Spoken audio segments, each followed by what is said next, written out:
안녕하십니까. 저희가 이번에 준비한 내용은 미국의 정부의 어떤 그냥 빚이 아니고요. 이자에 관련된 얘기입니다. 사실 이자 비용이 얼마냐가 정말 중요한데요. 뭐 빚은 사실 많이 늘어도 상관없습니다. 왜냐하면 이자 비용만 낮다고 한다면 큰 의미가 없기 때문인데요.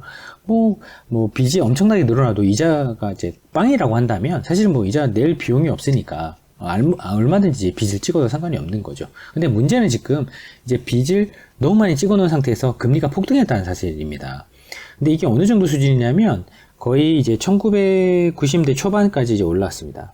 이때는 사실은 이제 글로벌리 봤을 때도 오일 쇼크 이후에 사실 경기가 이렇게 쉽지 않았을 때거든요. 근데 그것들을 회복하는데 꽤 오랜 시간이 걸렸고요.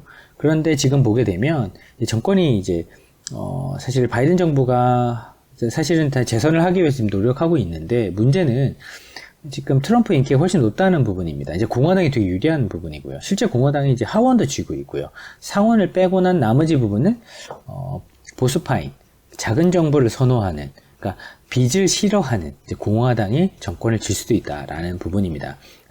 트럼프 입장에서는 이렇게 빚이 많은 미국 정부를 받아들이고 싶지 않겠죠. 그렇기 때문에 그 전에 사실 대응을 하려고 들 것 같고요. 그런다고 한다면 사실 더 이상 빚을 내지 못한다라고 한다면 미국의 소비 그리고 유동성 이런 부분이 이제 위축이 되게 됩니다. 근데 이런 것들이 위축되게 된다고 한다면 사실 주가 측면에서는 사실 어려운 부분이 있고요. 그리고 이렇게 이제 빚이 많은 이제 미국 정부 입장에서는 추가적으로 채권 발행이 사실 어려워지는 부분이 있다. 그러면 이런 것들을 컨트롤하기 위해서 이제 미국의 공화당들이 어떠한 전략을 가지고 있는지 사실 알 수는 없지만 하여튼 목적은 결과는 정해져 있기 때문에 그 부분을 보고 미리 준비를 하시라라는 이제 부분을 저희가 사실은 이 차트를 통해서 공유드리고 싶었습니다. 그리고 또 객관적으로 봤을 때 한번 또 되짚어 본다고 한다면 사실 이제 글로벌리 대표적인 경제가 G2 기준으로 볼 수 있는데 이머징 국가에는 이제 중국이 있고요. 그리고 신흥국에서는 이제 미국이 있습니다. 근데 이 미국하고 중국하고 놓고 봤을 때 그러면 이제 금리가 상승한다는, 금리를 이제 더 높게 요구한다는 것은 사실은 그 채권을 발행한 주체의 또 파산 위험이 올라간다는 부분인데요.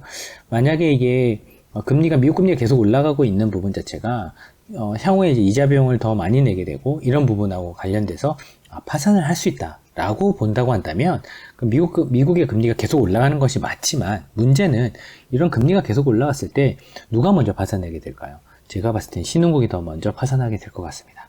그렇다고 한다면 당연히 신흥국 파산에 대한 신흥국 자산을 사는 건 당연히 아닌 것 같고요. 그럼 당연히 선진국 자산을 사야 되는데 선진국 자산 중에서도 지금 살아남을 국가는 사실 미국밖에 없습니다. 왜냐하면 미국에서 리만 사태가 터졌음에도 불구하고 달러가 강세가 된다든지 미국이 발권력을 통해서 글로벌 양적 완화를 실행한다든지 이런 부분을 통해서 해결했기 때문에 사실 시장은 이미 그런 것들을 학습해서 있는 가운데 있기 때문에 단순하게 미국의 그 채권의 어떤 수급에 관련된 논리로 단기적으로 미국이 채권을 발행할 게 많대, 그래서 향후에 금리가 올라갈 수밖에 없대 라는 문제가 아니라 지금 그런 부분 때문에 이자가 많이 올라와서 미국 경기가 사실은 후퇴가 될 것 같으니까 오히려 그런 부분 때문에 세금을 많이 걷거나 아니면은 재정정책이나 통화정책을 할 수 없어서 소비나 유동성이 위축된다고 한다면 주가가 망가지고 경기 자체가 망가지는 부분 때문에 향후에 누구한테 돈을 더 빌려주면 좋을까라는 부분이 있어갖고 사실 민간보다는 정부한테 돈을 빌려주는 게 더 유리하다라는 이제 결론적으로 갈 가능성이 높습니다. 역사적으로 사실 그랬고요. 그리고 지금 G2 기준으로도 볼 때 사실 신흥국이 살아남을 거냐 선진국이 살아남을 거냐, 그럼 선진국 중에서 누가 살아남을 거냐, 이런 부분에 대해서 결국은 이제 검토를 할 수밖에 없게 되는데요. 그렇게 됐을 때 미국 빚이 많이 늘어나서 혹은 미국 빚 때문에 이자가 많이 늘어났어, 이런 문제가 됐을 때 그럼 결론은 뭐냐? 그러니까 1년 이내에 일어나는 부분에 대해서는 알기가 어렵지만 이게 한 5년에서 10년 사이에 먹게 된다고 한다면 결국은 누가 살아남을 거냐에 대해서는 사실 답이 어느 정도 정해져 있다라고 볼 수밖에 없는 것 같습니다.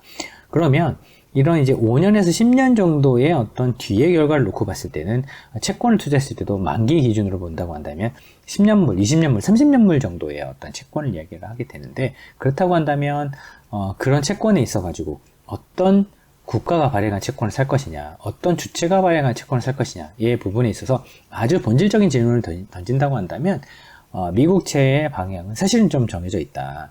그리고 반대로 놓고 봤을 때 이런 부분에 대해서 단기적으로 금리가 올라오는 부분 때문에 되게 스트레스 받는 부분, 이런 부분을 가지고 투자를 해야 되냐 말아야 되냐 고민을 하는 부분이 있다고 한다면 그거는 채권을 트레이딩하기 위한 목적이고요.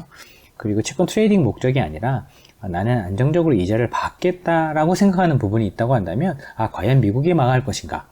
내가 만기가 되기 전에 미국이 망할 것인가? 그런 부분을 고민해 보는 것이 채권 투자, 픽스드 인컴 투자의 본질이 아닐까 싶습니다. 그래서 저희는 지금 말씀드린 대로 이자 비용이 규모가 엄청나게 올라와서 바이든 정부가 지금 빚더미에 앉았다. 근데 그 빚더미를 트럼프한테 주려고 한다. 근데 트럼프는 그거를 용인하지 않을 것이다. 트럼프의 작전이 무엇일까? 즉 공화당이 어떤 액션을 할 것인가? 라는 부분을 꼭 데이터나 뉴스를 통해서 검토를 하시면 향후에 채권 투자에 있어서 중요한 임플리케이션을 쓰실 수 있다. 발견하고 쓰실 수 있다. 라는 부분을 저희가 공유하고자 이 프레젠테이션을 마련했습니다. 저희는 그 부분도 만약에 또 재미있는 부분, 확실하게 좀 힌트가 될 수 있는 부분이 또 있다고 한다면 그거를 꼭지로 삼아서 요 차트를 업데이트하는 방향으로 만들어 보도록 하겠습니다. 감사합니다.